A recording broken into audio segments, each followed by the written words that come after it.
မင်္ဂလာပါခင်ဗျာကွက်လက်ဖြစ်ပါအစီအစဉ်ကနေပြန်လဲကြိုးဆိုပါတယ်ကျွန်တော်တို့တိုင်းပြည်မှာလိုအပ်နေတဲ့ကွက်လက်တွေအများကြီးရှိပါတယ်အဲ့ဒီကွက်လက်တွေကမှအရေးအကြီးဆုံးတွေကတစ်ခုဖြစ်တဲ့စိတ်ချမ်းသာရေးဆိုတဲ့ကွက်လက်ကိုဝိုင်းဝန်းသတိထားမိကြစေဖို့လိုအပ်နေတဲ့ကွက်လက်တွေကိုဝိုင်းဝန်းဖြည့်ဆည်းပေးကြစေဖို့ဆိုတဲ့ရည်ရွယ်ချက်နဲ့ဒီအစီအစဉ်ကိုထုတ်လွှင့်ပေးတာဖြစ်ပါတယ်ဒါအပြင်ထက်ခဲကြမ်းတမ်းတဲ့အခြေအနေမျိုးမှာကျွန်တော်တို့ရှိမှရှိပြီးသားစိတ်ခွန်အားတွေမကြိုးပယ်ရအောင်နောက်တစ်ခါရှေ့ဆက်ပြီးတော့ဘလို့ရေရှည်ဆက်လက်ရပ်တည်သွားနိုင်မလဲဆိုတဲ့စဉ်းစားချက်တွေကိုစဉ်းစားနိုင်အောင်အတွက်ရည်ရွယ်ပြီးတော့လေဒီအစီအစဉ်ကိုထုတ်လွှင့်ပေးတာဖြစ်ပါတယ်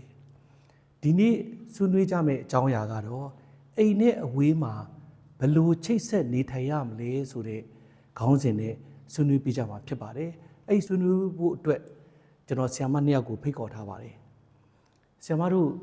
့ဒီတော်လိုင်းရေးထဲမှာဘလို့ပါဝင်ပြီးတော့အိမ်နဲ့အဝေးကိုဘလို့ရောက်လာခဲ့ကြသလဲဆိုတဲ့အပိုင်းလေးကိုတယောက်ချင်းစီဆရာမတို့တွေအချင်းချုပ်ကလေးမိတ်ဆက်ပေးပါအောင်ခင်ဗျဆရာမထားအရင်ပြောပြပေးပါဟုတ်ကဲ့ပါရှင့်ကျမကတော့နိုင်ငံဝန်ထမ်းတယောက်စီရီယမ်မှာတယောက်ပါရှင့်အဲ့တော့ကျမဒီအတရားပေါ့နော်အာဏာသိမ်းပြီးတော့တိုင်းပြည်ကိုမတရားအုပ်ချုပ်ဖို့ကြိုးစားနေတဲ့ရန်တရားကိုမလည်ပတ်အောင်လို့ကျမဒီထဲမှာမပါဝင်ခြင်းတဲ့အတွက်ကြောင့်မလို့ကျမစီရီယမ်လောက်လာတာပါစီရီယမ်လောက်ပြီးတော့နေမကဘဲနဲ့ကျမတို့ဆက်လက်ပြီးတော့ဆန္ဒပြတယ်ခဏအချိန်ထိလဲကျမတို့ရဲ့ဒီပြည်သူလှုပ်ရှားမှုအသွင်တွေနဲ့လှုပ်ဆောင်မှုတွေရှိနေတဲ့အတွက်ကြောင့်မလို့ကျမတို့အိမ်နဲ့ဝေးကွာခဲ့ရတာပါဆရာဟုတ်ကဲ့ဆရာမကျေးဇူးတင်ပါတယ်ဆရာမဇင်ရောတစ်ချက်လောက်ပြောပြပေးပါဟုတ်ကဲ့ဆရာဟိုဟာလေကျမနာမည်ကတော့မဆင်ဖြစ်ပါတယ်ပေါ့နော်ကျမကတော့ activist တယောက်ပါဆရာကျမတို့မိသားစုတွေကဒီ2021အာဏာသိမ်းပြီးနောက်ပိုင်းပေါ့နော်အကုန်လုံးကဒီတော်လိုင်းရေးမှာပါဝင်ခဲ့တယ်အဲ့ဒါကြောင့်မလို့ကျမတို့တွေကပြည်တွင်းမနှဲမှာနေလို့မရတော့ဘူးပေါ့နော် CDN တွေလည်းပါတယ် activist တွေလည်းပါတယ်အဲ့ဒါကြောင့်မလို့ဒီအိမ်နဲ့အဝေးပေါ့နော်ဒီနေသက်တနေရာလေးမှာလာပြီးတော့ကျမတို့တွေတက်နိုင်တဲ့ဘက်ကနေပြီးတော့ပံ့ပိုးကူညီနေတာပါဆရာဟုတ်ကဲ့ဆရာမကျေးဇူးတင်ပါတယ်ဒီလိုအချင်းချုပ်ကလေးမိတ်ဆက်ပေးသွားပြီးတဲ့နောက်ပိုင်းမှာကျွန်တော်ဆက်မေးချင်တာကဆရာမတို့တော်လိုင်းရေးထဲမှာပါဝင်လှုပ်ဆောင်ပြခဲ့တဲ့ကဏ္ဍလေးတွေကိုပြောပြလို့ရနိုင်တဲ့လောက်ပေါ့နော်ဒီဘိုင်းလေးတွေကိုပြောပြပေးကြပါလားဆရာမထားအရင်ပြောပြပါခင်ဗျဟုတ်ကဲ့ပါရှင်နံပါတ်1ကတော့ကျမကနိုင်ငံဝန်ထမ်းဖြစ်တဲ့အတွက် CDM ဖြစ်လာတယ် CDM ဖြစ်တဲ့အခါမှာကျမရဲ့ဒီဝန်ထမ်းလောကပေါ့နော်ဝန်ထမ်းမှာတချို့ရွယ်ငယ်တဲ့လူလက်ပိုင်းတွေက CDM လဲ CDM PDF လဲ PDF ဆိုတော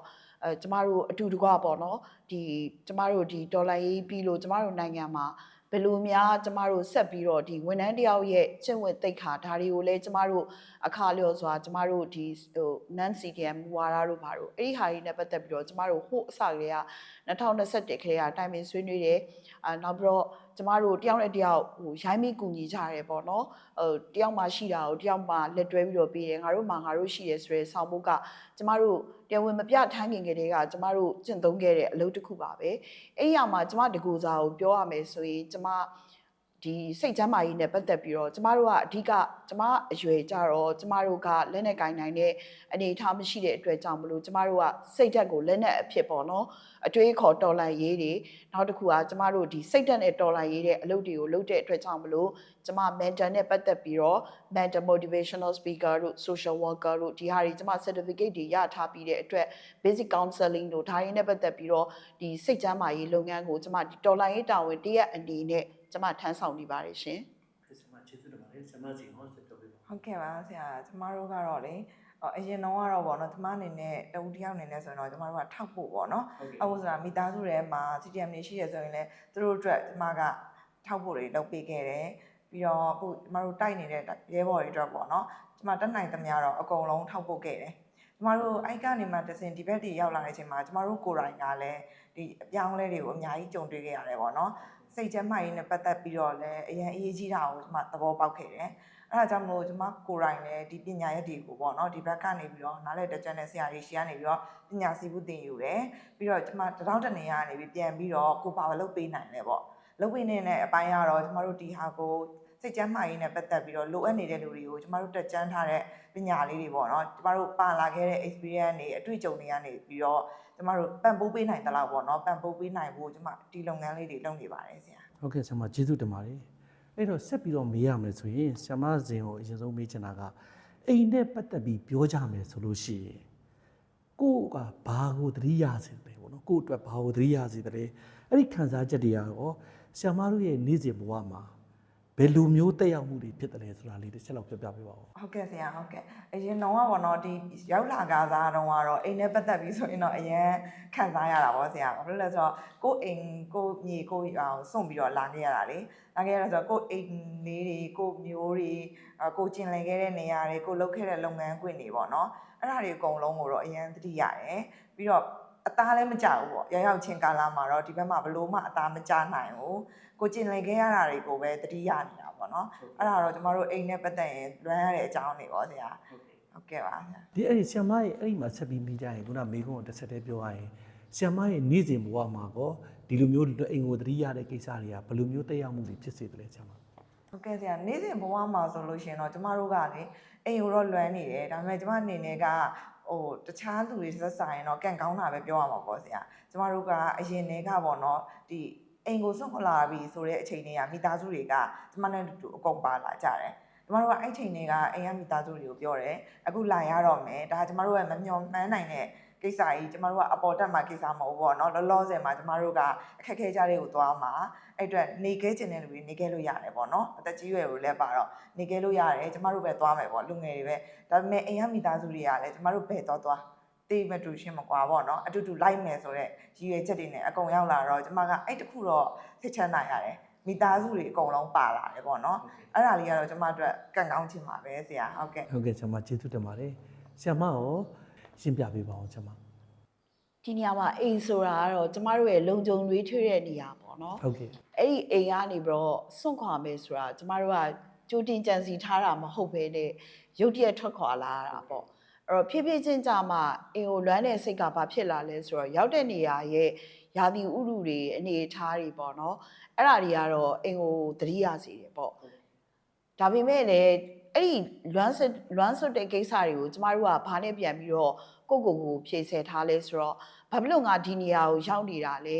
ဲအိမ်ကိုပြစ်ပြီးတော့ငါဘာလို့သွားနေတာလဲလို့စဉ်းစားရင်ကျမတို့ကတရားမျှတမှုအတွက်အလုပ်လုပ်နေတာလူသားဆန်တဲ့နှလုံးသားနဲ့အလုပ်လုပ်နေတာအဲ့တော့အိမ်ဆိုတာကတော့တနေ့ကျရင်တော့ပြန်ပြီးတော့တည်ဆောက်မယ်ပေါ့နော်အခုကတော့လောလောဆယ်တော့ငါတို့လုပ်ရမယ့်အလုပ်ကငါတို့နိုင်ငံငါတို့ပညာသင်ခဲ့တဲ့နိုင်ငံငါတို့ထမင်းစားခဲ့တဲ့နိုင်ငံငါတို့ကြီးပြင်းခဲ့တဲ့နိုင်ငံအတွက်ကောင်းတဲ့လုပ်ငန်းတွေကိုငါတို့လုပ်နေတာဖြစ်တယ်ဆိုတော့အဲ့ဒီကောင်းတဲ့စိတ်နဲ့ပဲစောစောကလွမ်းဆွတ်တဲ့စိတ်တွေအစင်မပြေတဲ့စိတ်တွေကိုကျမအစားထိုးပြီးတော့ရပ်တည်ပြီးတော့နေနေတာပါဆရာဟုတ်ကဲ့ဆရာမကျေးဇူးတင်ပါတယ်နောက်တစ်ချက်ထပ်မေးချင်တာကလေအဲ့လိုအိမ်နဲ့အဝေးမှာရောက်နေတဲ့အခြေအနေမှာကြုံတွေ့ရတဲ့အဓိကအခက်အခဲတွေစိန်ခေါ်မှုတွေကဘာတွေလို့ဆရာမတို့ကြုံတွေ့ရလဲဆရာမထားရင်ပြပြပေးပါဦးစောစောကကျမပြောတဲ့တဲမှာအိမ်ဆိုတာလုံခြုံတွေးထွေးမှုပေါ့နော်ကျမတို့ခဏလေးအပြင်သွားရင်တော့အင်ကြီးတွေအိုက်ရင်တော့အိမ်မြန်မြန်ပြန်ချင်ပြီပေါ့အိမ်ရောက်ရေချိုးမဲ့အင်ကြီးလေးကိုလဲပြီးတော့ကိုစိတ်လွတ်လက်လွတ်နေရတဲ့နေရာလေးပေါ့အဲ့နေရာလေးကဒါကျမတို့အတွက်လူတိုင်းအတွက်ပေါ့အဖို့တန်တဲ့နေရာတစ်ခုပဲပေါ့ဒါပေမဲ့လည်းလောလောဆယ်တော့ကျမတို့အခြေအနေကဒီလိုမပေးတဲ့အတွက်ကျမတယောက်တည်းအနေနဲ့ပြောပြစီကျမအိမ်ဆိုတာကိုခဏမေ့ထားပြီးတော့ရောက်တဲ့နေရာကိုကျမအိမ်လုပ်ပြီးတော့နေရပါတယ်ဆရာအဲ့ဒါတော့ကျမရဲ့ယက်တီချက်ပါဆရာဟုတ်ကဲ့ဆရာမကျေးဇူးတင်ပါတယ်အဲ့တော့ဆရာမရောဆရာမဇင်ရောတစ်ချက်လောက်ပြောပြပါဦးဟုတ်ကဲ့ဆရာဟိုပါပေါ့နော်ကျမတို့စဗီဒီယိုရောက်ခါစားပေါ့နော်ရောက်တဲ့အချိန်မှာအိမ်လို့ပြလိုက်လို့ရှိရင်ကျမတို့ကအိမ်ကမိဘပိုင်အိမ်လည်းဖြစ်ကောင်းဖြစ်မယ်ပေါ့နော်ကိုပိုးပွားရေးအိမ်လည်းဖြစ်မယ်အဲ့အချိန်မှာကျမတို့ကအိမ်ဆိုရင်ကျမတို့အတွက်လိုအပ်တာအသိမရှိဘူးလေကျမတို့ပြောသလိုပဲအကုန်လုံးကြုံစိတ်ချရတယ်ဟောအချီလေးကအစားခေါင်းလေးအစုံပေါ့နော်အဲ့ဒါတွေအကုန်လုံးအစင်သစ်ရှိခဲ့တာပေါ့အခုဒီဘက်ကိုရောက်လာတဲ့အချိန်မှာကျမတို့ကဘာမှမရှိဘူးအဲ့တော့တင်းမမွားလိုအပ်ချက်မှန်သမျှပါအစားပြန်ပြီးတော့ရက်တည်ရတာနေထိုင်ဖို့အတွက်ပေါ့နော်အစားအဆုံးပြန်လုပ်ရတဲ့အတွက်စိန်ခေါ်မှုတွေကတော့အများကြီးပါပဲဆရာဟုတ်ကဲ့ဆရာမအဲ့တော့ဆရာမဇင်ကိုထပ်မေးချင်တာကအဲ့လိုကိုယ့်ရဲ့ကျွမ်းကျင်တဲ့နေရာမဟုတ်ဘဲနဲ့နေရာစိမ်းတစ်ခုပေါ့နော်နေရာစိမ်းတစ်ခုမှာရှင်သန်ရက်တည်ရတာကကိုယ့်ရဲ့ဖြစ်တည်မှုနဲ့ပိုင်ဆိုင်မှုတွေကိုဘယ်လိုအကျိုးသက်ရောက်မှုဖြစ်စေတယ်လဲဟုတ်ကဲ့ဆရာအဲ့ဒါလေးကတော့ပေါ့နော်စပြီးတော့ရောက်ခါစားကိုပဲပြန်ပြောနေရမှာအခုချိန်ကတော့တော်တော်များများ stable ဖြစ်လာပြီပေါ့နော်ရောက်ခါစားတော့ဆိုရင်တော့ကျမတို့ရဲ့ဖြစ်တည်မှုတွေပိုင်ဆိုင်မှုတွေကပြောင်းလဲသွားတာပေါ့နော်ဒီဘက်ရောက်တဲ့အချိန်မှာတက်စစ်ချိုးကလုံးဝ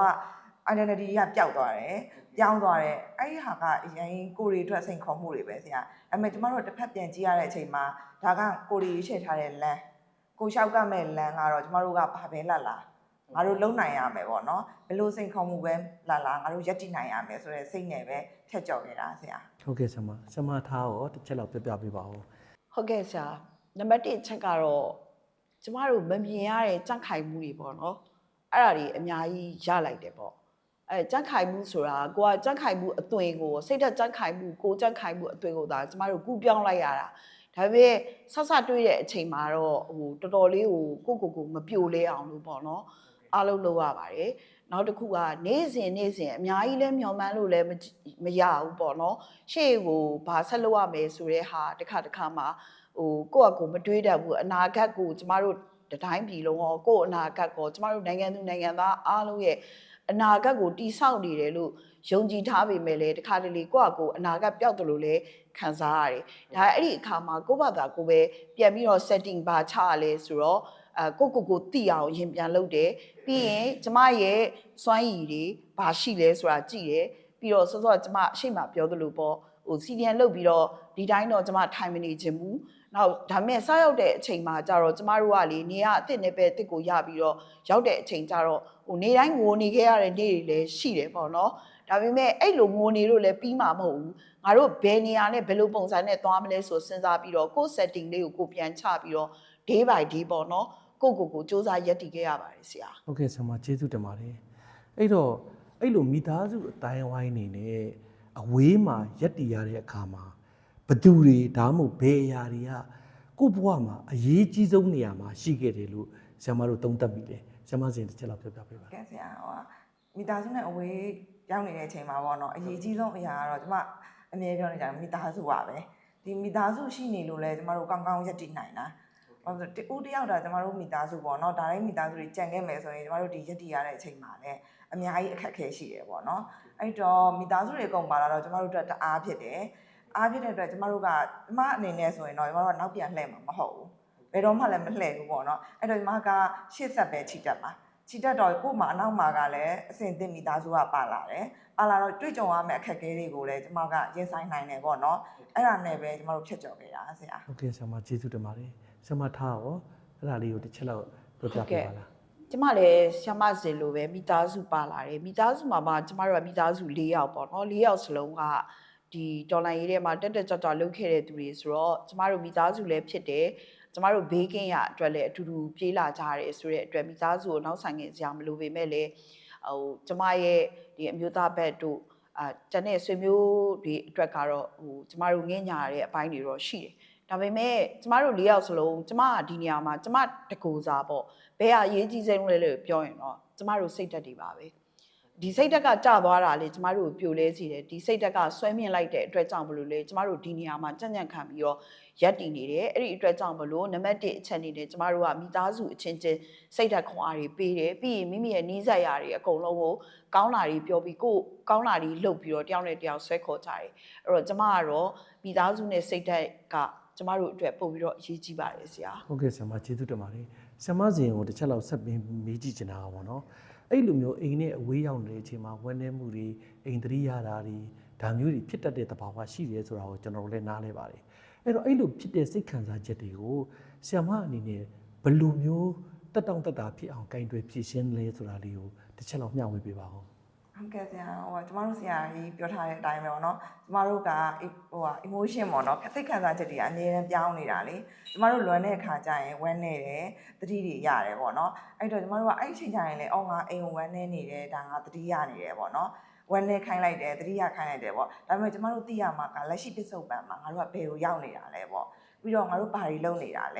ဲအဲ့ဒီ acceptance လေးကိုတော့ကျွန်မအမြဲတမ်းသတိပညာကတ်တယ်ပေါ့နော်သတိလည်းပြန်ထည့်ထားတယ်အဲ့လိုလက်ခံလိုက်ပြီဆိုတာ ਨੇ ဟုတ်တယ်ပြီးခဲ့တာကတော့ကျွန်တော်တို့အတွက်ပြီးခဲ့ပြီချွေကြီးဆောင်ခဲ့တဲ့အချိန်တွေလည်းရှိခဲ့တယ်ပေါ့နော်အဲ့တော့အဲ့ဒါတွေကတော့ပြီးသွားပြီ run ဆွလို့လည်းရတယ်သတိရလို့လည်းရတယ်ဒါပေမဲ့အဲ့ဒါကြီးကိုပဲတစ်ချိန်လုံးကျွန်တော်တို့မျောနေလို့မရဘူးပေါ့နော်အခုချိန်မှာကျွန်တော်တို့ရက်တည်ရအောင်မယ်ရှင်းနိုင်အောင်မယ်အဲ့အတွက်အခုလက်ရှိမူလချိန်တွေကိုပဲပြန်ရောက်လာဖို့အတွက်ကျွန်တော်တို့ဆွဲခေါ်ပြီးတော့ပဲဆရာပြန်ပြီးတော့ပဲရှင်းတန်ရုံးကန်ကြရတယ်ဆရာဟုတ်ကဲ့ဆရာမကျေးဇူးတင်ပါတယ်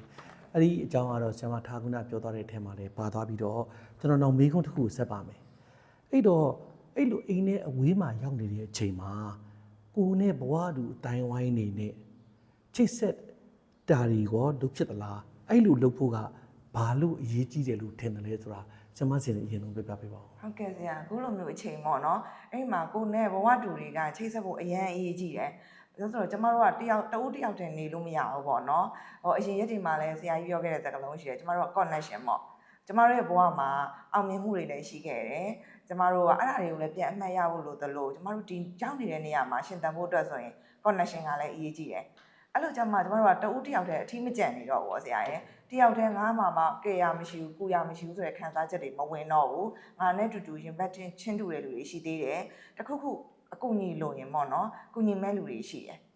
တခုငါကဘာတွေလေးလာခြင်းသေးလဲလေးလာခြင်းလဲဆိုရင်တောင်မှပဲဆရာသမားတွေရဲ့လမ်းညွှန်မှုတွေရင်ဘတ်ချင်းတွေတူတဲ့လူတွေရဲ့ပေါ့နော်မိကောင်းဆွေကောင်းတွေရဲ့အကူညီဆောင်မမှုနဲ့ပဲကျမတို့ကရှေ့ဆက်ပြီးတော့ဘွားကြီးကိုရင်ဆိုင်လို့ရတယ်ပေါ့နော်အဲ့အတွက် connection ကလည်းမိဟောင်းဆွေအောင်ဆိုတာလည်းအရင်ကြီးကြည့်တယ်ဆရာ ဟုတ်ကဲ့ဆရာမကျေးဇူးတင်ပါတယ်ဆရာမထားရောတစ်ချက်လောက်ပြောပြပါဦး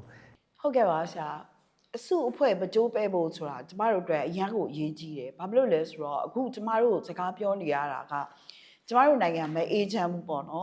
်အဲ့မတရားဖိနှိပ်နေတဲ့ဟာကကျမတို့ကဒီဘက်ကနေကျမတို့ကမတရားတာကိုတွန်းလှန်တဲ့အခါမှာတဦးတယောက်တည်းနဲ့တွန်းလှန်လို့မရဘူးကျမတို့အစုအဖွဲ့နဲ့တွန်းလှန်ရတယ်ပေါ့နော်အဲ့တော့ကျမတို့ရဲ့ energy ကိုလည်းကျမတို့အခုမိသားစုပါလာတဲ့သူနဲ့မပါလာတဲ့သူနဲ့အဲ့လိုမျိုးရှိရပေါ့အဲ့တော့မိသားစုမပါလာတဲ့သူကိုလည်းကိုယ့်မိသားစုလိုပဲသဘောထားပြီးတော့ကျမတို့အစုအဖွဲ့လုပ်တယ်ပေါ့နော်အဲ့တော့ဒီအစုအဖွဲ့ကကျမတို့ဘာရလာလဲဆိုတော့ collective energy ရလာတယ်အဲ့ဒီ collective energy ကနေပြီးတော့ပဲကျမတို့တယောက်နဲ့တယောက်တယောက်တည်းမဟုတ်ဘူးဆိုတာကိုစိတ်ကိုသိရတဲ့အခါမှာသူကိုပေါ့စိတ်တက်ကတော့တက်ကြွတယ်ပေါ့အဲ့တော့ကျမတို့ကတော့ရက်တီချက်တူတဲ့အစုအဖွဲ့တွေအကုန်လုံးနဲ့နေ့စဉ်ချိတ်ဆက်ပြီးတော့ကိုဘာလုပ်ပေးနိုင်တယ်လုပ်ပေးတယ်သူတို့စီကနေပြီးတော့ကျမတို့ကပြန်ပြီးတော့ဘလို့အကူအညီရလဲအဲ့လိုမျိုးနဲ့ပဲကျမတို့အပြန်အလှန်လှုပ်ရှားနေပါတယ်ဆရာဟုတ်ကဲ့ဆရာမကျေးဇူးတင်ပါတယ်တကယ်လေလိုအပ်နေတဲ့အခြေအနေမှာဆရာမတို့နှစ်ယောက်စလုံးရဲ့ပြောသွားတဲ့အတွေ့အကြုံပေါ့နော်အများကြီးအထောက်အကူဖြစ်ပါလိမ့်မယ်နောက်တစ်ခုကဆက်ပြီးတော့ကျွန်တော်မေးချင်တာကဒီလိုပြိပခါတွေအတွင်းမှာ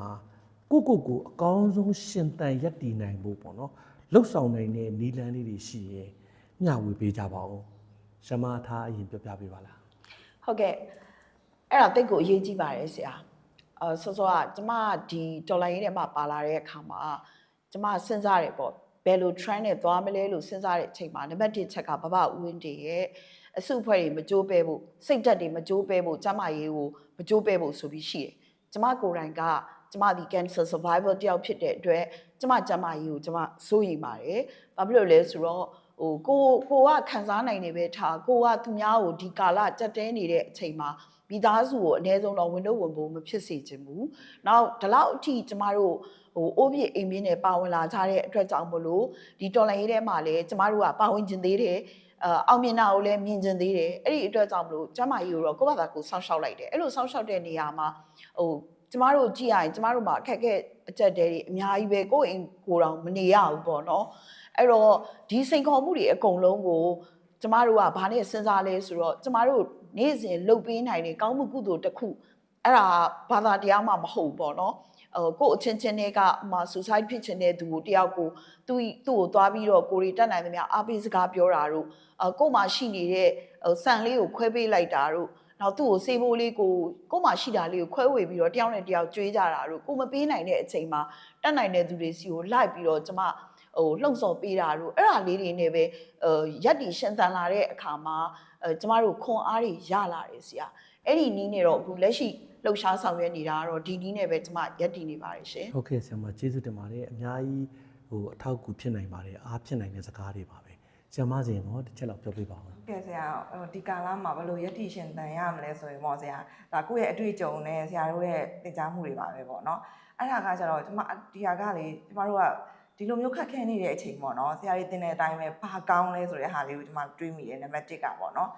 ်ခုလိုမျိုးအချိန်တွေမှာကျမတို့ကဟုတ်တယ်ဒါကျမတို့ရဲ့ challenge တွေတော့ကြုံနေရတယ်ဒါပေမဲ့ဘာကောင်းလဲလို့ပြန်တွေးလိုက်ကျမတို့တော့ကောင်းတာတွေအများကြီးပဲအဲ့လိုမျိုးနံပါတ်1ကကိုကောင်းတာတွေပေါ့နော်ရှာဖွေတွေးရှိသေးခြင်းတယ်အဲ့ဒါဆိုတော့အခက်အခဲတွေကမကောင်းတာကြီးတော့ကျမတို့ကဇော့ကောင်းတယ်လို့လုပ်ခိုင်းတာမဟုတ်ဘူးဒါပေမဲ့ကျမတို့ကအမျက်ထုတ်ခိုင်းစေချင်တာပေါ့နော်ကျမတို့ကဒီထီကနေပြီးတော့ကျမတို့ဘာအမျက်တွေရလိုက်လဲအခုဆိုကျမဒီလိုပညာတွေသင်ရတယ်ဆိုတာဒါကျမတို့အမျက်ပဲပေါ့နော် အဲ့လိုမျိုးပါကောင်းလဲဆိုတော့တွေးလိုက်တယ်နောက်တစ်ချက်ကကြတော့အခုကာလမှာပေါ့နော်ဒါကျမအနေနဲ့ကျမကိုယ်တိုင်လည်းကျင့်သုံးတာကိုယ့်ရဲ့စိတ်ပျော်ရွှင်မှုပေါ့စိတ်ပျော်ရွှင်တာဘာလဲပေါ့အရင်တော့ဆိုရင်ကုန်တော်တော်များများကမိသားစုအတွက်ဘသူအတွက်ဆိုပြီးတော့လုပ်ကြတယ်ပေါ့နော်ကိုယ့်အတွက်ကိုမေ့နေကြတယ်ကိုယ့်အတွက်ဆိုတာအတ္တကြီးခိုင်းတာမဟုတ်ဘူးပေါ့နော်ကိုပျော်ရွှင်တဲ့အရာလေးတွေကဘာရှိလဲကိုယ့်ရဲ့ကျန်းမာရေးပေါ့နော်ဆရာမထားပြောသလိုပဲခန္ဓာကိုယ်ကျန်းမာရေးအတွက်ခရူးဆိုင်မလားခရူးဆိုင်ရမယ်ပေါ့နော်တခြားကိုကကောင်းကောင်းမွန်မွန်ပေါ့နော်တခြားလူကိုမထိခိုက်တဲ့ပျော်ရွှင်မှုတွေဆိုရင်လည်းဒီမှာပေါ့နော်အထက်မှာရှိနေတဲ့ကိုရီးရဲဘော်ရဲဘက်တွေလည်းလုပ်လို့ရပါတယ်ပေါ့ကျန်တဲ့လူတွေလည်းကိုပျော်ရွှင်မှုလေးတွေကိုမမေ့နဲ့ပေါ့နော်အဲ့တော့မှကျမတို့ကကိုကစိတ်ပျော်ရွှင်နေမှကျန်တဲ့လူတွေကိုလည်းကူလို့ရမှာကိုကိုတိုင်းကစိတ်ကတော့မပျော်ရွှင်ဘူးလုပ်ရမယ်ဆိုပြီးတော့ကိုကိုတိုင်းကအဲ့ရတယ်လဲနေကျမတို့ဘာမှမကုညီနိုင်ဘူးပေါ့နော်အဲ့အတွက်စိတ်ကိုလည်းပျော်ရွှင်အောင်လုပ်ထားပါပေါ့အဲ့အတွက်ကိုရီးယားဘယ်လိုလုပ်မလဲငွေကုန်ကြေးကြမှာပျော်ရွှင်လို့ရတာတွေမဟုတ်ဘူးပေါ့နော်ငွေမကုန်ဘဲနဲ့ကို့အပေါင်းအသင်းတွေနဲ့စကားပြောမလားပြောလို့ရတယ်ရင်ဖွင့်လို့ရတယ်တခြားလေ့ကျင့်ခန်းတွေလုပ်တာပေါ့နော်တချို့ဆိုရင်တချင်းဆိုလို့မရဘူးဆိုတဲ့လူတွေတောင်ပြောကြတယ်အဲ့လိုဆိုလူငယ်တွေဆိုရင်အရင်တော့တချင်းဆိုတာအရန်ကြိုက်တယ်တဲ့အခုချိန်မှာဆရာမနော်တို့တချင်းဆိုလို့မရတော့ဘူးပေါ့နော်ကိုပျော်ရွှင်တဲ့ຢာတွေသူတို့မလုပ်တော့ဘူးဘာလို့လဲဆိုတော့အဲ့လိုလုပ်ရင်မတရားဘူးလို့သူတို့စိတ်ထဲမှာခံစားရတယ်ပေါ့နော်အဲ့တော့ကျမကတခုတော့မေ့ကြည့်တယ်တချင်းဆိုလိုက်လို့ပေါ့နော်ကိုတွေကသူတို့ကိုပါထိခိုက်မှာလဲပေါ့ခုလုံနေတဲ့လူတွေအတွက်ထိခိုက်မှုရှိလားဆိုတော့မရှိဘူးအဲ့ဒါဆိုရင်ကျမတို့ကဒီတချင်းဆိုတဲ့လုပ်ကလေးတော့လုပ်ခွင့်ရှိတယ်ပေါ့နော်ဒါပေမဲ့ကျမတို့ဒီတချင်းဆိုတာကသူများကိုအနှောက်အယှက်မဖြစ်ဘူးကိုတူရောက်တဲ့စိတ်ကျဉ်နှံ့မှုအတွက်ဆိုရင်ဆိုပါဆိုပြီးတိုက်တွန်းပြတယ်ပေါ့နော်ကျမကိုယ်တိုင်လည်းအရင်တော့မလုပ်ခဲ့တဲ့အရာတွေလုပ်လို့ရတယ်အခုဆိုရင်အရင်တော့တခါမှမစော်ဘူးယောဂပေါ့နော်အဲ့ဒါဘာလို့ဆိုတော့ကျမဘယ်ဟာစိတ်ချမ်းသာလဲဆိုတာရှာဖွေသိရှိလာတယ်ယောဂတွေတော့စော်တယ်လက်မှုပညာတွေပေါ့အရင်တော့မလုပ်တတ်ခဲ့ဘူးလုပ်ဖို့လည်းအချိန်မရခဲ့ဘူးအခုချိန်မှာကျမတို့ကောင်းတာတွေကကျမလက်မှုပညာတွေလည်းလုပ်လို့ရတယ်ကိုယ်စိတ်ပျော်ရွှင်တာလေးတွေလည်းသိလာတယ်အဲ့တော့ကျမတို့ဆက်ပြီးတော့ရက်တည်မယ်ရှေ့ဆက်ဖို့အတွက်ခွန်အားတွေအများကြီးရှိလာတယ်ကျန်တဲ့လူတွေလည်းအဲ့လိုမျိုးလေးစူးစမ်းကြည့်ပါလို့သတင်းစကားလေးပါချင်ပါတယ်ဆရာကျေးဇူးတင်ပါတယ်ဆရာမလက်တွေ့ကြကြနဲ့ကိုယ်စိတ်ကိုဘလို့ပြောအောင်ထားနိုင်မလဲဆိုတာကိုဆရာမရှာဖွေတွေ့ရှိသွားတယ်အဲ့ဒီအချက်လက်တွေကိုလည်းအများတွေနဲ့လုပ်ကြည့်ကြဖို့ပေါ့နော်တိုက်တွန်းပေးတာကိုလည်းကျေးဇူးတင်ပါတယ်နောက်တစ်ခါဆရာမအဲ့လိုခုနဆရာမပြောတဲ့အထက်မှာတော့ပါသွားပြီဒါပေမဲ့ထပ်ပြီးတော့အထူးပြုပြီးတော့ပြောစီချင်တာကကိုယ့်ရဲ့အားသာချက်ကိုရှာဖွေတွေ့ရှိခဲ့တာမျိုးရောရှိခဲ့လားဆရာမစီအရင်ပြောပြပါဦးဟုတ်ကဲ့ဆရာကိုယ့်ရဲ့အားသာချက်ပေါ့နော်အဲ့ဒါတော့တွေ့တယ်ဆရာဘာလို့လဲဆိုတော့ကျမပုံမှန်ဆိုရင်ကျမစကားနည်းတယ်လို့ပြောကြအိမ်မှာဆိုရင်တော့စကားများတယ်ပေါ့နော်ရင်းနှီးတဲ့လူတွေနဲ့ဆိုရင်စကားပြောတယ်ပုံမှန်ဆိုရင်တော့နည်းတယ်ပေါ့နော်ဒါပေမဲ့ကျမဒီလိုမျိုး mental support ပေးရတာပေါ့နော်ပြီး awareness တွေပေးရတာကျမတို့အားသာချက်တွေပဲဆရာအဲ့လိုဆိုအဲ့ဒါလေးကိုလည်းကျမနဲ့ကြိုက်တဲ့အရာလေးကိုရှာဖွေတွေ့ရှိခဲ့တယ်အဲ့ဆိုစကားများများပြောရတာကြိုက်တဲ့လူတယောက်အတွက်ပေါ့နော်ကျမစကားတစ်နာရီလောက်ထိုင်ပြောပေးနေရတာလဲကျမပင်ပန်းတယ်လို့မခံစားရဘူးပေါ့နော်အဲ့ဒါကကိုယ့်ရဲ့အားသာချက်ကိုရှာဖွေတွေ့ရှိရတာဆရာဟုတ်ကဲ့ဆရာမကျေးဇူးတင်ပါတယ်ဆရာမထားရောတစ်ချက်လောက်ပြောပြပေးပါဦးကိုယ့်ရဲ့အားသာချက်ကိုရှာဖွေတွေ့ရှိခဲ့တာမျိုးရှိခဲ့လားပေါ့ရှိတယ်ဆရာကျမငယ်ငယ်တွေကကျောင်းဆရာမဖြစ်ချင်တာဘာဖြစ်လို့လဲဆိုတော့သူများမရှင်းတဲ့ဟာတွေပါဆိုကျမအရန်ပြောပြချင်တယ်ရှင်းပြချင်တယ်ပေါ့နော်အဲ့တော့အခု mentor မှာကြတော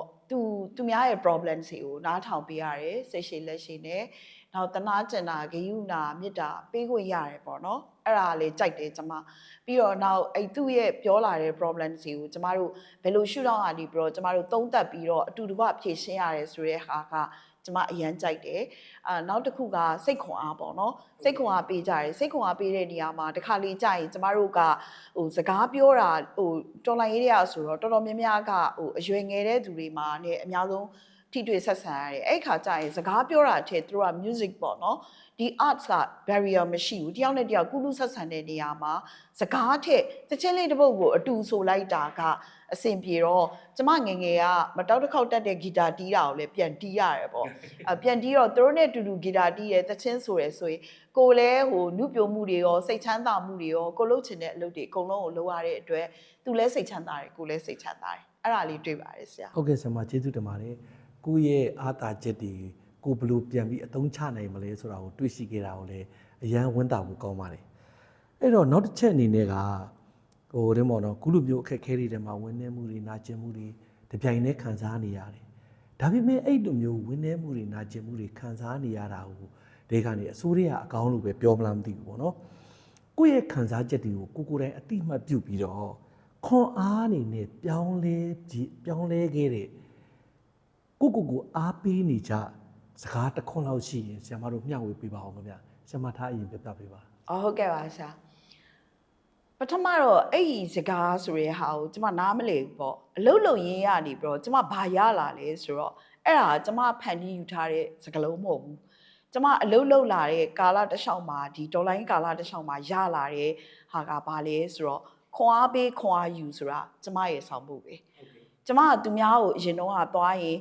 motivational social worker စသဖြင့်ပေါ့နော် counseling အဲ့လိုမျိုးတွေလုပ်ပေးမယ်ဆိုပြီးတော့သွားတယ်အဲ့တော့နောက်အဲ့လိုပြောချင်တဲ့အချိန်မှာလဲခဏတာတွေးလိုက်ရတဲ့အချိန်မှာ तू ပြောချင်လာအောင်ကျမ humble လုပ်ပေးတယ်ကျမကိုအမိုက်ပုံးလို့သဘောထားအဲ့ဒီစိတ်အညစ်အကြေးအမိုက်တွေကျမတွေကိုသွန်လိုက်လို့ပြောပြီးတော့ကျမကသူ့ကိုပေါ်ဝါးစေခြင်းနဲ့စိတ်စေတနာနဲ့ပြောလိုက်တဲ့အခါမှာတယောက်နဲ့တယောက်မမြင်ရတဲ့မေတ္တာစွာအကြောင်းလားမသိဘူး तू ကကျမမလုံနိုင်တဲ့အလုပ်တွေ तू ပြောလာတယ်तू ထားခဲ့တဲ့စိတ်သက်တွေကနေပြီးတော့ကျမခွန်အားတွေရလာတယ်သွားတော့ကတော့ငါခွန်အားပေးမယ်ဆိုပြီးသွားတာပဲဒါပေမဲ့သူ့စီကရလာတဲ့ခွန်အားကိုရလာတဲ့အခါမှာကျမဒီဆောင်ပုတ်ကလေးဟာကျမရဲ့ဒီတော်လိုင်းရေးနဲ့အတူကျမရဲ့ဒီ work experience ကနေပြီးတော့ကျမရလာတာကတော့ခွန်အားပေးခွန်အားယူဆိုတာလေးကိုကျမရလာတယ်အဲ့ဒါလေးကိုစုပ်ကိုင်ပြီးကျမဒီကနေ့အထိအလုပ်လုပ်နေတာပါဆရာ ဟုတ်ကဲ့ဆရာမပြောချင်တာကကိုကခွန်အားပေးတယ်လို့ပဲတစ်ဖက်လူကြီးကခွန်အားတွေကိုပြန်ယူဖို့လိုအပ်တယ်အဲ့ဒီခွန်အားတွေကိုကိုယ့်အတွက်ခွန်အားအနေနဲ့ပြန်အသုံးပြုဖို့လိုအပ်တယ်ဆိုတဲ့စကားလေးကိုဆရာမအနေနဲ့မျှဝေပေးချင်တာပါနော်ဆရာမစင်ရောတစ်ချက်လောက်ပြောပေးပါဦး ကဲဆရာဟိုဒီမှာလဲပေါ့နော်အဲ့ဒါကတော့ငယ်ရတဲ့ငကိုတွေကပဲတွေးမိထားတာပေါ့နော်ဟိုဇက်ကပုံလေးပဲအရင်ပြောရမယ်ဆိုရင်တော့ငါလုံနိုင်တယ်ပေါ့နော်အဲ့ I can do it ဆိုတဲ့ဟာလေးကကျွန်မအရင်ကြိုက်တယ်ကြိုက်လဲကြိုက်တယ်တကယ်တော့လဲလုံနိုင်တယ်ပေါ့နော်ကိုကလှုပ်ချင်စိတ်တာတကယ်ရှိအဲ့စိတ်လေးတာတွင်းလိုက်လို့ရှိရင်ကျမတို့လုံနိုင်တယ်ပေါ့နော်ဥပမာပြောရမယ်ဆိုရင်ကျမတို့ဒီဘက်ရောက်လာတော့ကျမဆိုင်ကယ်မစီးတတ်ဘူးဆရာရဲ့ဆိုင်ကယ်ကလည်းတော်တော်ကြီးလှမ်းဝေးတယ်ပေါ့နော်ဆိုင်ကယ်စီးဖို့ဆိုတာဘလို့မှလည်းမောင်းလို့မရဘူးဒါပေမဲ့ဒီဘက်မှာဆိုလို့ရှိရင်ဆိုင်ကယ်ဒါမှမဟုတ်ရင်ကားပေါ့နော်အဲ့လိုရှိမှကျမတို့ကသွားချင်တဲ့နေရာကိုသွားရမှာအဲ့တော့ကျမကတစ်ချက်တွေးလိုက်တယ်အော်ငါကားမောင်းလို့ရတာပဲဒီဆိုင်ကယ်ကလည်းငါမောင်းနိုင်တယ်ပေါ့နော်အဲ့ဒီချက်လေးတွေးလိုက်တာနဲ့ဆိုင်ကယ်ကကျွန်မသင်ပေးမဲ့လူမရှိဘဲနဲ့တက်မောင်းလိုက်တာပေါ့နော်တက်မောင်းပြီးတော့မှောက်တဲ့ခါကြီးလည်းရှိရပါဆရာရဲ့အဲ့မဲ့တွေးလိုက်တာကဘာဖြစ်လဲဆိုတော့အော်ငါကလှုပ်ချင်တာရှိလို့ရှိရင်စိတ်ပဲပေါ့နော်စိတ်တစ်ခုကအရန်ခွန်အားဖြစ်စေတယ်ကိုကဒါကိုလှုပ်ချင်တယ်လို့တွေးလိုက်ရင်အနောက်ကလှုပ်ပြီးသားပဲပေါ့နော်ခွန်အားတွေကအလိုလိုပါပြီးသားပဲလှုပ်ချင်စိတ်ကလေးတစ်ခုပဲရှိဟိုအရေးကြီးရပေါ့နော်ကိုကတော့လှုပ်ချင်တယ်ဒါပေမဲ့တကယ်လှုပ်ချင်တာမဟုတ်ဘဲနဲ့သူများလှုပ်ချင်လို့လှုပ်ချင်တယ်ဆိုရင်တော့ဒါကျမရဲ့ခွန်အားမဟုတ်ဘူးပေါ့နော်အဲ့တော့ကိုရိုင်းကလှုပ်ချင်တဲ့စိတ်ကလေးတစ်ခုကတ်လိုက်တာနဲ့ကျမတို့အနောက်ကနေပြီးတော့ခွန်အားတွေကအလိုလိုပြည့်ပြီးသားပါလို့လှုပ်ချင်စိတ်လေးပဲရှိဖို့လိုပါတယ်ပေါ့ဆရာဟုတ်ပြောချင်တာကတော့ကိုမှလှုပ်ချင်စိတ်တကယ်ရှိတယ်ဆိုလို့ရှိရင်လှုပ်နိုင်ပါတယ်ပေါ့အဲ့ဒါတွေကိုလှုပ်ကြဖို့ဆရာမအနေနဲ့ညဝေပေးချင်တာပေါ့နော်ဟုတ်ကဲ့နောက်တစ်ချက်ကတော့ရှေ့အနာဂတ်မှာပေါ့နော်ကိုယ့်အိမ်ကိုပြန်ကြဖို့မိသားစုတွေအတူတကွနေကြဖို့ဘယ်လိုမျှော်လင့်ချက်တွေထားဖြစ်တယ်လဲဆရာမစီအရင်ပြောပြပါဦးဟုတ်ကဲ့ဆရာအဲ့ဒါတော့နံပါတ်1အရေးကြီးဆုံးပေါ့နော်အခုဆိုရင်လည်းပြီးခဲ့တဲ့တစ်ပတ်လောက်ကပေါ့နော်ကျွန်မအရင်ကိုစိတ်ထဲမှာခံစားရတာရှိတယ်။အဲဆိုကိုချစ်တဲ့လူတွေပေါ့နော်ရဲဘော်တယောက်ကပျောက်သွားတာပေါ့နော်။ရဲဘော်ဆိုတာထက်ဒါကိုရီခအတူတူနေခဲ့တော့မိသားစုပါပဲဆရာ။မိသားစုဆိုတော့အရင်ပျောက်သွားတဲ့အချိန်မှာကျမတို့အရင်ဟိုခံစားရတယ်။အဓိကကျမတို့ချစ်တဲ့လူတွေအကုန်လုံးပေါ့နော်ကျမတို့အိမ်ပြန်ကြမယ်ပေါ့။အိမ်ပြန်မယ်ဆိုရင်အကုန်လုံးကရှင်သန်နေဖို့အရေးကြီးတယ်။အကုန်လုံးရှင်သန်နေရင်ကျမတို့ချစ်တဲ့မိသားစုတွေကိုတွေ့ကျင်တဲ့လူတွေကိုလှုပ်ချင်တဲ့အရာတွေမှန်သမျှကိုလှုပ်ခွင့်ရှိတယ်။ကိုတွေကမရှင်သန်တော့ဘူးဆိုရင်ကျမတို့ပြန်လဲကျမတို့အတွက်ကအထိပ္ပယ်မရှိတော့ဘူးပေါ့နော်။အဲ့အတွက်အကုန်လုံးကိုလည်းကျမကိုယ်တိုင်ရောကျမရဲ့ပေါ့နော်မိတ်ဆွေတွေပဲဖြစ်ဖြစ်ပေါ့နော်ကျန်တဲ့လူတွေအကုန်လုံး message လေးမျှဝေပေးပါပေါ့နော်။ရှင်သန်ရမယ်ပေါ့။ဘယ်နည်းနဲ့ရှင်သန်ကျမတို့ရှင်သန်ကြမယ်ပေါ့နော်။အဲ့ဒါလေးကိုတော့ကျမမျှဝေချင်ပါတယ်ဆရာ။ဆရာမထားဟောဟုတ်ကဲ့ပါဆရာမိသားစုဆိုတာကတော့အတူတကွနေထိုင်ကြပြီးတော့အေးအတူပူမြဆိုတဲ့ဟာကိုကျမတို့ပို့ပြီးတော့သိလာတယ်ပေါ့နော်ဟိုအတူတူချိုးချံချွေတာစားတော့တက်ကြတယ်တယောက်နဲ့တယောက်ညာတာတက်လာတယ်တယောက်နဲ့တယောက် view ဆိုင်လာတယ်ပို့ပြီးတော့နှွေးထွေးလာတယ်အဲ့ဒါကိုကျမတို့မိသားစုတိုင်းကနေပြီးတော့ရရှိစေခြင်းနဲ့ဒီစိတ်စေတနာပေါ့ နောက်တစ်ခုကတော့ကျမတို့ဒီတော်လန်ရေးမှာလူလူကြီးတစ်ခုလုံးကအုံကြွပြီးပါလာတယ်အဲ့လိုပါလာတာရိုးရိုးပါလာတာမဟုတ်ဘူးကျမတို့အသက်တွေဘဝတွေယာလူတွေဥစ္စာတွေစီးစိမ်တွေအကုန်လုံးကိုကျမတို့ရင်းပြီးတော့ပါလာတာအကြောက်တရားကိုတွန်းလှန်ပြီးတော့ကျမတို့ပါလာတယ်အဲ့တော့ကျမတို့နိုင်ငံမှာဒီပညာရေးစနစ်ကအစာမကောင်းတဲ့အတွက်ကြောင့်မလို့ကျမတို့ဒီစီးလုံးညီညွတ်မှုနဲ့အတူတကွလှုပ်ဆောင်တတ်မှုအားနည်းခဲ့တယ်ပေါ့နော်အဲ့တော့သွေးခွဲအုပ်ချုပ်ခြင်းတဲ့သူကကျမတို့အတွက်ဒါအလွယ်တကူဖြစ်သွားတယ်ဒါကြောင့်မလို့နောက်ဒီတိုင်းရင်းသားတွေစုပေါင်းပြီးနေထိုင်နေကျမတို့မြန်မာနိုင်ငံမှာသွေးစည်းမှုတွေညီညွတ်မှုတွေစုပေါင်းဆောင်ရွက်မှုတွေဟာဘလောက်အရေးကြီးတယ်ဆိုတာကိုကျမတို့အခုအဝေးရနေပြီးတော့ရောက်ပြီးတော့ခုနေ့အချိန်ထိလှုပ်ပေးနေတဲ့ဒီຫນွေဥတော်လှန်ရေးကနေပြီးတော့ပြရုပ်တစ်ခုဖြစ်ခဲ့တယ်ဆိုတာကိုကျမတို့နိုင်ငံကိုကြဲကြဲပြန့်ပြန့်ဒီတဲ့ထပ်ပြီးသိအောင်လို့ကျမမျှော်လင့်ပြီးတော့ဘာလို့ရတယ်လဲဆိုတာကိုလည်းစဉ်းစားထားပါတယ်ဆရာဟုတ်ကဲ့ဆရာမကျေးဇူးတင်ပါတယ်အဲ့တော့နောက်ဆုံးအချက်ပဲလေးပေါ့နော်နောက်ဆုံးမေးခွန်းလေးမေးချင်တာကဆရာမတို့တွေအနေနဲ့ဒီလိုအိမ်နဲ့အဝေးမှာရောက်နေကြတယ်ဆရာမတို့လိုပဲအိမ်နဲ့အဝေးမှာရောက်နေတဲ့လူတွေအထီးကျန်နေတယ်ဆိုတဲ့လူတွေတယောက်တည်းဖြစ်နေတဲ့လူတွေကိုဆရာမတို့အနေနဲ့ဘယ်လိုမျိုးအားပေးစကားပြောချင်ပါတယ်ခင်ဗျာဆရာမထားတစ်ချက်လောက်ပြောပြပါဦးဟုတ်ကဲ့ပါဆရာတယောက်တည်းဆိုတာကတခါတလေမှာအချိန်နေပေးလိုက်လို့တယောက်တည်းနေလိုက်ရတာပေါ့နော်ဒါပေမဲ့ကျမတို့ကလူပုဂ္ဂိုလ်အဖြစ်တယောက်တည်းဖြစ်နေပေမဲ့ကျမတို့ကအတွေးတွေနဲ့နေနေတာဒါဖြစ်လို့ငါတယောက်တည်းဖြစ်သွားတာလေအစငါမှမိသားစုရှိရတာနဲ့ငါဘာလို့ဖြစ်သွားတယ်ဆိုရဲကိုအမြဲတမ်းသိနေစေနဲ့ self reflection ပေါ့နော်ငါဘာလုပ်နိုင်လို့ငါဘာလုပ်ခဲ့လို့ဒီလိုဖြစ်သွားတာလဲလို့တွေးပြီးအဲ့ဒီဘောကနေကျမတို့ရဲ့ဒီ positive thinking ကိုကျမတို့ယူပြီးတော့ကျမတို့ရဲ့ရှေ့ကိုဆက်မဲ့ခွန်အားတွေအဖြစ်အသုံးချပါနောက်ကိုခဏသုံးသပ်မယ်ကျမတို့ရဲ့ကောင်းကျိုးတွေကိုပဲကျမတို့စဉ်းစားပြီးတော့ရှေ့မှာလူကောင်းသူကောင်းဖြစ်ရက်တီနေဆက်ပြီးတော့ရက်တီမယ်ဆိုရက်စိတ်ဓာတ်တွေပေါ့အနာဂတ်မျှော်မှန်းချက်ပေါ့နော်ကိုတူးချင်းတယောက်ချင်းကနေကောင်းလာခဲ့တဲ့အတွက်ကြောင့်မလို့ကျမတို့ဒီစိတ်ဓာတ်ဖြူဖြူစင်စင်နေနဲ့အများကျိုးတည်ပိုးလာတဲ့သူတွေများလာမယ်ဆိုရင်ဒီနေ့ကျမတို့အားလုံးစုစည်းပြီးတော့ကျမတို့နိုင်ငံဒီလိုလူကောင်းသူကောင်းတွေနဲ့ဆက်ပြီးတိဆောက်မယ်ဆိုတဲ့မျှော်မှန်းချက်တွေနဲ့ကျမတို့ထားကြမယ်ဆိုတာလေးကျမဒီနေရာကနေပြီးတော့မေတ္တာရက်ခံပါရစေဟုတ်ကဲ့ဆရာမကျေးဇူးတင်ပါတယ်ဆရာမစင်ရောဘယ်လိုမျိုးအားပေးစကားပြောချင်ပါတယ်လဲခင်ဗျာဟုတ်ကဲ့ဆရာအခုလိုမျိုးပေါ့နော်ဒီကာလမှာတယောက်တည်းဖြစ်နေတယ်လို့ခံကြတဲ့လူတွေပေါ့နော်အဲ့ဒါလေးကိုပြောပြချင်တာကတယောက်တည်းမဟုတ်ပါဘူးလို့ဘာလို့လဲဆိုတော့ကျမတို့တွေအကုန်လုံးကယက်တီချက်ခံယူချက်တွေတူလို့ရောက်လာကြတာပေါ့နော်မိသားစုနဲ့လာတဲ့လူတွေလည်းရှိတယ်တယောက်တည်းလာတဲ့လူတွေလည်းရှိတယ်အဲ့ဒီတော့ကျမတို့ကတယောက်တည်းလို့တော့မခံယူပါနဲ့ပေါ့နော်ကိုတွေကယက်တီချက်တွေတူတယ်ခံယူချက်တွေတူတယ်အဲ့ဒီတော့ကျမတို့ကဒါကလည်းကျမတို့အတွက်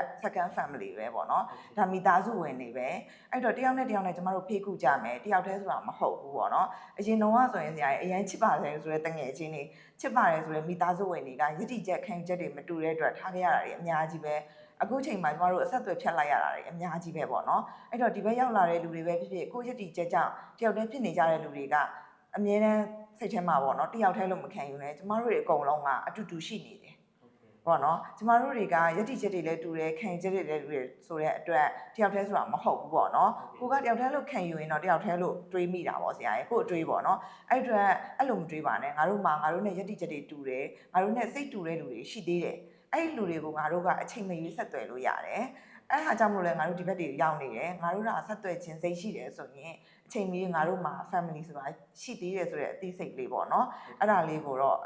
့ဒီကနေပြီးတော့ပဲအဲ့လိုလေးထားပေးပါလို့မေတ္တာရက်ခံပါတယ်ဆရာတယောက်တည်းမဟုတ်ပါဘူးပေါ့နော်အတူတူရှိနေပါတယ်ဟုတ်ကဲ့ဆရာမကျေးဇူးတင်ပါတယ်ခုလိုမျိုးဆရာမတို့အနေနဲ့ဒီလိုကာလအတွင်းမှာကိုတုံတွေ့ရတဲ့အတွေ့အကြုံတွေကိုယ်တိုင်ကြော်လွှားဖြတ်တန်းခဲ့ရတဲ့အကြောင်းအရာတွေအတွေ့အကြုံတွေနောက်တစ်ခါတစ်ဖက်သားတွေမှာတခြားဒီလိုမျိုးကိုလိုမျိုးအဝေးရောက်နေတဲ့လူတွေကိုဘယ်လိုမျိုးအားပေးစကားပြောချင်တယ်လဲဆိုတဲ့အကြောင်းအရာတွေကိုဆရာမတို့အနေနဲ့ပြည့်ပြည့်စုံစုံပြောပြပေးတဲ့အတွက်လည်းကျေးဇူးတင်ပါတယ်အဲ့တော့ဆရာမတို့ပြောပြတဲ့အချက်ထဲမှာကျွန်တော်သတိထားမိတာကတော့ပစ္စုပန်ကိုလက်ခံထားဖို့လိုတယ်ပေါ့နော်ကိုယ်တိုင်ကပစ္စုပန်ကိုတည်တည်ချာချာသိဖို့လက်ခံထားဖို့လိုတယ်နောက်တစ်ခုကကိုဖြစ်နေတာကိုကိုလက်ခံဖို့လိုတယ်ဒီအကြောင်းအရာလေးတွေရဲ့နောက်တစ်ခုကဆရာမပြောတဲ့အတိုင်းပဲအစုအဖွဲ့တွေမကျိုးပဲ့ရအောင်နေဖို့လိုတယ်တယောက်နဲ့တယောက် connection တွေကောင်းကောင်းထားနိုင်ဖို့လိုတယ်ဆိုတာရယ်နောက်တစ်ခါကိုယ့်ရဲ့ကျန်းမာရေး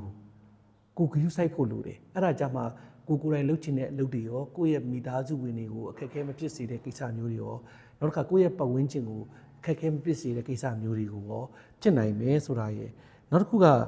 ကောင်းကွက်ကလေးတွေကိုရှာပြီးတော့ကျွန်တော်တို့လက်ရှိဖြတ်သန်းနေတဲ့အခက်အခဲကာလတွေအတွင်းမှာကောင်းကွက်တွေကိုရှာပြီးတော့ပြန်ပြီးကိုပြန်ပြီးတော့သုံးသပ်နိုင်ဖို့ ကောင်းကွက်တွေကိုရှာပြီးတော့ positive thinking တွေနဲ့တွေးပြီးတော့ကိုယ့်ရဲ့ခွန်အားတွေကိုပြန်ပြီးမွေးမြူနိုင်ဖို့ဆိုတဲ့အချက်ကလေးတွေကလည်းတကယ်လည်းအကျိုးရှိပါတယ်မှတ်သားစရာလည်းဖြစ်ပါတယ်ခုဆွေးနွေးသွားတဲ့အကြောင်းအရာကတော့အိမ်နဲ့အဝေးမှာဘယ်လိုချိတ်ဆက်နေထိုင်ကြမလဲဆိုတဲ့အကြောင်းအရာလေးပဲဖြစ်ပါတယ်ဒီအကြောင်းအရာလေးကိုဒီပေးသက်ကြီးအနေနဲ့နားထောင်ပြီးတဲ့အခါမှာကိုယ့်အတွက်ခွန်အားတွေရနိုင်မယ်အတွေ့အကြုံတွေရနိုင်လိမ့်မယ်လို့လည်းမျှော်လင့်ပါတယ်ကျွန်တော်တို့ကွက်လက်ဖြည့်ပါအစီအစဉ်ကိုမတူညီတဲ့ရှုထောင့်တွေမတူညီတဲ့အကြောင်းအရာတွေကနေပြီးတော့ဆက်လက်ထုတ်လွှင့်သွားမှာဖြစ်တဲ့အတွက်ကြောင့်စောင့်မျှော်ကြည့်ရှုကြဖို့လည်းဖိတ်ခေါ်ခြင်းပါတယ်ဒီအစီအစဉ်ကိုနိုင်ငံရေးကျင်းသားများကူညီဆောင်ရှောက်ရေးအသင်း AAPP ကစီစဉ်တင်ဆက်တာဖြစ်ပါတယ်ကျေးဇူးတင်ပါတယ်